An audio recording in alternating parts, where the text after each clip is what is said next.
ओम शांति। 17 जुलाई 2024 की साकार मुरली।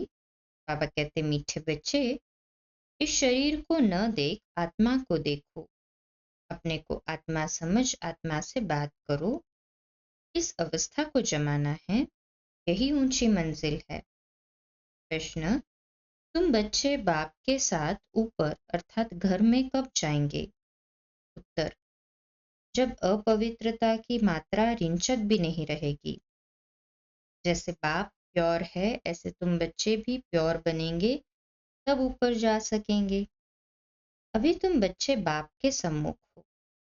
ज्ञान सागर से ज्ञान सुन सुनकर जब फुल हो जाएंगे, बाप को नॉलेज से खाली कर देंगे, फिर वह भी शांत हो जाएंगे और तुम बच्चे भी शांति धाम में चले जाएंगे। वहां ज्ञान टपकना बंद हो जाएगा। शांति धाम में सब कुछ दे दिया, फिर उनका पार्ट है साइलेंस का। ओम शांति। शिव भगवान उवाच। जब शिव भगवान उवाच कहा जाता है तो समझ जाना चाहिए, एक शिव ही भगवान व परम पिता है। उनको ही तुम बच्चे व आत्मा याद करती हो। परिचय तो मिला है रचता बाप से, ये तो जरूर है नंबरवार पुरुषार्थ अनुसार ही याद करते रहेंगे। सब एक रस याद नहीं करेंगे। ये बहुत सूक्ष्म बात है। अपने को आत्मा समझ दूसरे को भी आत्मा समझे, वह अवस्था जमाने में टाइम लगता है। वह मनुष्य लोग तो कुछ भी नहीं जानते, न जानने कारण सर्वव्यापी कह देते। जिस प्रकार तुम बच्चे अपने को आत्मा समझते हो, बाप को याद करते हो, ऐसे और कोई याद नहीं कर सकते होंगे। कोई भी आत्मा का योग बाप के साथ है नहीं। यह बातें है बहुत गुह्य महीन। अपने को आत्मा समझ बाप को याद करना है। कहते भी है हम भाई भाई है, तो आत्मा को ही देखना चाहिए, शरीर को नहीं देखना चाहिए। ये बहुत बड़ी मंजिल है। बहुत है जो बाप को कभी याद ही नहीं करते होंगे। आत्मा पर मैल चढ़ी हुई है। मुख्य आत्मा की ही बात है। आत्मा ही अब तमो प्रधान बनी है, जो सतो प्रधान थी। यह आत्मा में ज्ञान है। ज्ञान का सागर परमात्मा ही है। तुम अपने को ज्ञान सागर नहीं कहेंगे। तुम जानते हो हमको बाबा से पूरा ही ज्ञान लेना है। वह अपने पास रखकर क्या करेंगे? अविनाशी ज्ञान रत्नों का धन तो बच्चों को देना ही है। बच्चे नंबरवार पुरुषार्थ अनुसार उठाने वाले हैं। जो जास्ती उठाते हैं वही अच्छी सर्विस कर सकते हैं। बाबा को ज्ञान सागर कहा जाता है। वह भी आत्मा, तुम भी आत्माएं। तुम आत्माएं सारा ज्ञान ले लेती हो। जैसे वह एवर प्योर है, तुम भी एवर प्योर बनेंगे। फिर जब अपवित्रता की रिंचक भी नहीं रहेगी, तब ऊपर चले जाएंगे। बाप याद के यात्रा की युक्ति सिखलाते हैं। ये तो जानते हैं सारा दिन याद नहीं रहती। यहाँ तुम बच्चों को बाप सम्मुख बैठ समझाते, और बच्चे तो सम्मुख नहीं सुनते, मुरली पढ़ते हैं। यहाँ तुम सम्मुख हो। अपने को आत्मा समझ बाप को याद करो और ज्ञान भी धारण करो। हमको बाप जैसा संपूर्ण ज्ञान सागर बनना। फुल नॉलेज समझ जाएंगे तो जैसे कि बाप को नॉलेज से खाली कर देंगे, फिर वह शांत हो जाएंगे। ऐसे नहीं उनके अंदर ज्ञान टपकता होगा। सब कुछ दे दिया, फिर उनका पार्ट रहा साइलेंस का। जैसे तुम साइलेंस में रहेंगे तो ज्ञान थोड़े ही टपकेगा। ये भी बाप ने समझाया है, आत्मा संस्कार ले जाती। कोई सन्यासी की आत्मा होगी तो छोटेपन में ही उनको शास्त्र कंठ हो जाएंगे, फिर उनका नाम बहुत हो जाता है। अब तुम तो आए हो नई दुनिया में जाने, वहां तो ज्ञान के संस्कार नहीं ले आ सकते। ये संस्कार मर्ज हो जाते हैं। बाकी आत्मा को अपनी सीट लेनी है नंबरवार पुरुषार्थ अनुसार। फिर तुम्हारे शरीरों पर नाम पड़ते हैं। शिव बाबा तो है ही निराकार, कहते हैं मैं इन ऑर्गन्स का लोन लेता हूँ। वह तो सिर्फ सुनाने ही आते, वह कोई का ज्ञान सुनेंगे नहीं, क्योंकि स्वयं ज्ञान का सागर है ना। सिर्फ मुख द्वारा ही वह मुख्य काम करते हैं, आते ही है सबको रास्ता बताने। बाकी सुनकर क्या करेंगे, वह सदैव सुनाते ही रहते हैं कि ऐसे ऐसे करो, सारे झाड़ का राज सुनाते हैं। तुम बच्चों की बुद्धि में है कि नई दुनिया तो बहुत छोटी होगी, ये पुरानी दुनिया तो कितनी बड़ी है। सारी दुनिया में कितनी लाइट जलती है, लाइट द्वारा क्या क्या होता है। कहाँ तो दुनिया भी छोटी, लाइट भी थोड़ी होगी। जैसे एक छोटा सा गांव होगा, अभी तो कितने बड़े बड़े गांव हैं, वहां इतने नहीं होंगे। थोड़े मुख्य मुख्य अच्छे रास्ते होंगे।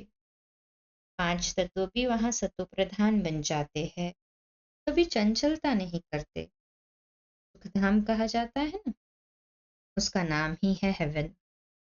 आगे चलकर तुम जितना नजदीक आते रहेंगे उतना वृद्धि को पाते रहेंगे। पाप भी साक्षात्कार कराते रहेंगे। फिर उस समय लड़ाई में भी लश्कर की अथवा एरोप्लेन आदि की दरकार नहीं रहेंगी। वह तो कहते हैं हम यहाँ बैठे सबको खत्म कर सकते हैं, फिर ये एरोप्लेन आदि थोड़े ही काम में आएंगे। फिर ये चंद्रमा आदि में प्लॉट आदि देखने भी नहीं जाएंगे। ये सब फालतू साइंस का घमंड है, कितना शो कर रहे हैं। ज्ञान में कितनी साइलेंस है, इसको ईश्वरीय दात अर्थात देन कहते हैं। साइंस में तो हंगामा ही हंगामा है, वह शांति को जानते ही नहीं।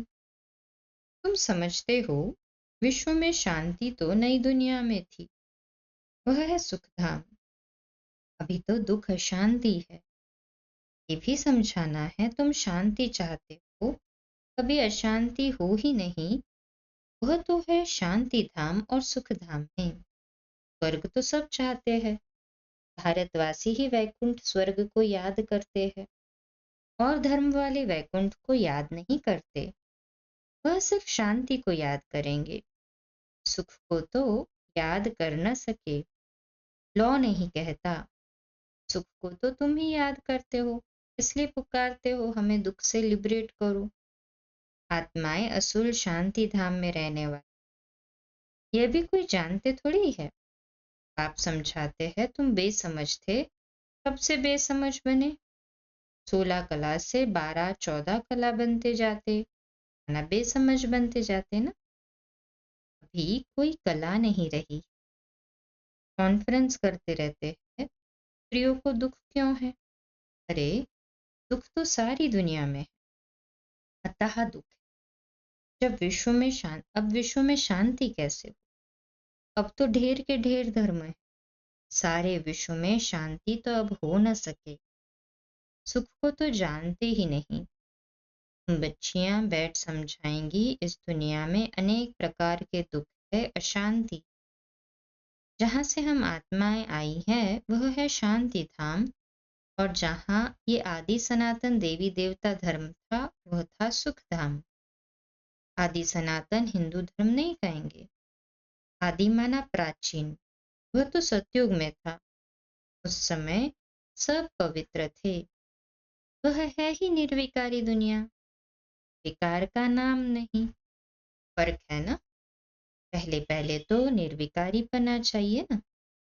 इसलिए बाप कहते हैं मीठे मीठे बच्चों काम पर जीत पहनो, अपने को आत्मा समझो। अभी आत्मा अपवित्र है, आत्मा में खाद पड़ी है तब जेवर भी ऐसे बने हैं। आत्मा पवित्र तो जेवर भी पवित्र होगा।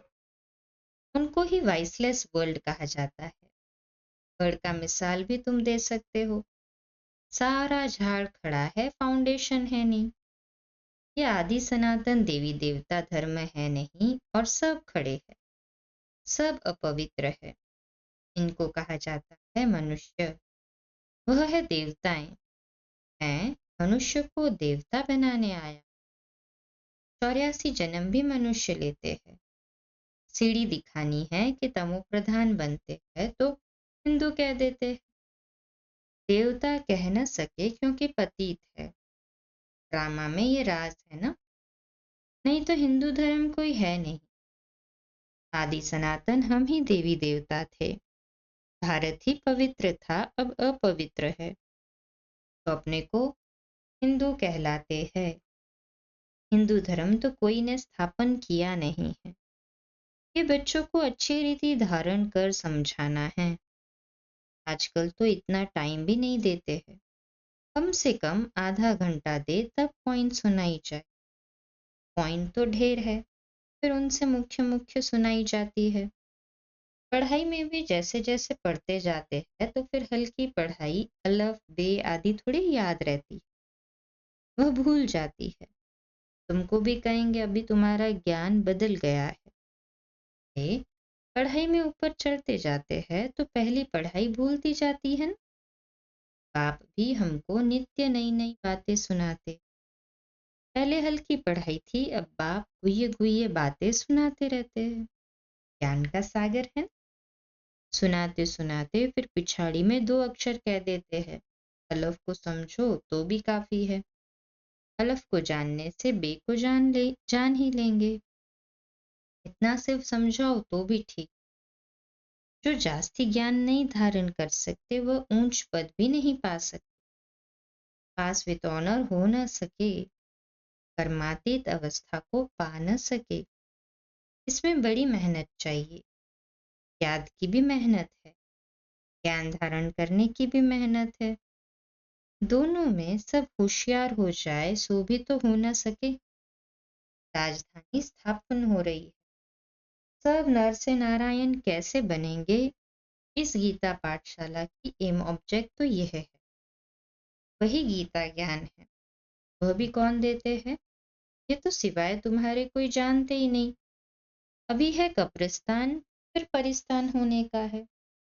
अभी तुम्हें ज्ञान चिता पर बैठ पुजारी से पूज्य जरूर बनना है।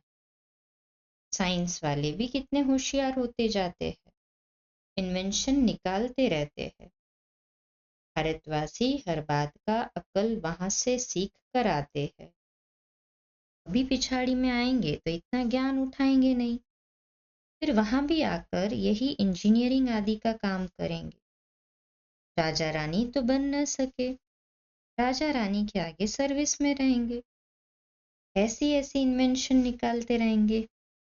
राजा रानी बनते ही है सुख के लिए, वहां तो सब सुख मिल जाने हैं। तो बच्चों को पुरुषार्थ पूरा करना चाहिए। फुल पास होकर कर्मातीत अवस्था को पाना है।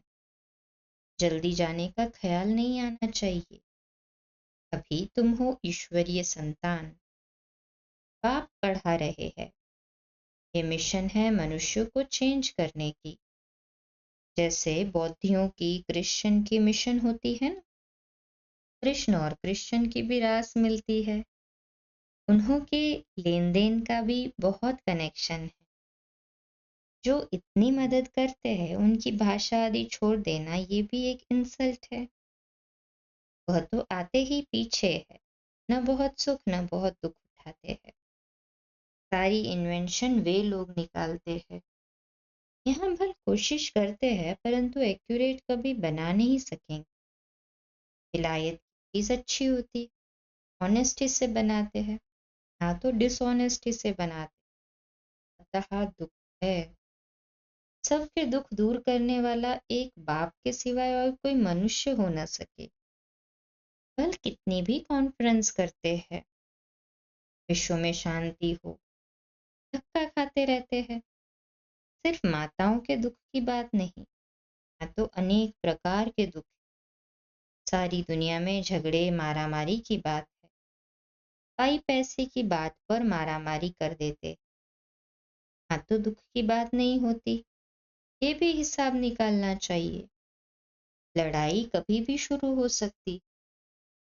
भारत में रावण जब से आता है तो पहले पहले घर में लड़ाई शुरू होती है, जुदा जुदा होते जाते हैं।